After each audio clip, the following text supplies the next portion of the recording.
सातारा जिले के किसानों ने शक्तिपीठ मार्ग के विस्तार और उससे जुड़े भूमि मापन को लेकर सरकार को कड़ा संदेश देने की तैयारी शुरू कर दी है।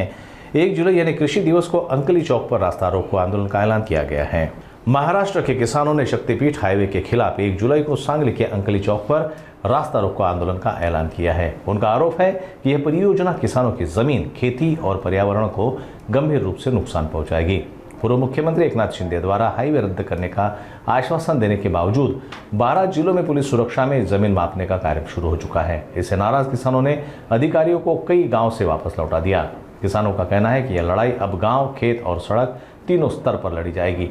वे सरकार को चेतावनी दे चुके हैं कि जबरदस्ती थोपे गए प्रोजेक्ट को किसी भी हाल में स्वीकार नहीं करेंगे। शक्तिपीठ महामार्ग रद्द करा या प्रमुख मागणीसाठी मंगळवार दिनांक 1 जुलै रोजी अंकली या ठिकाणी रत्नागिरी नागपूर हायवेवरती अंकली या ठिकाणी सकाळी 10 वाजता चक्काजाम आंदोलन करण्यात येणार आहे।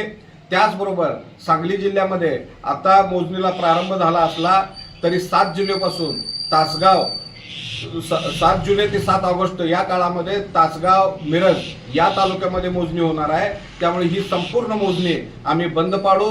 जे अधिकारी मोजणीसाठी येतील त्यांना ठोकून काढू आणि या आंदोलनामध्ये महिला जे अधिकारी येतील त्यांना बांगड्या भरल्याशिवाय सोडणार नाहीत। त्याचबरोबर जिल्ह्यातल्या पोलीस अधीक्षकांना आणि पोलिसांनाही आमचं आव्हान आहे की शेतकऱ्यांच्या जमिनी चोरण्याचा धंदा, दरोडेखोरी जर राज्य शासन करत असेल तर त्या दरोडेखोरांना साथ देण्याऐवजी शेतकऱ्यांना साथ द्या, अशा पद्धतीचं आवाहन करतो।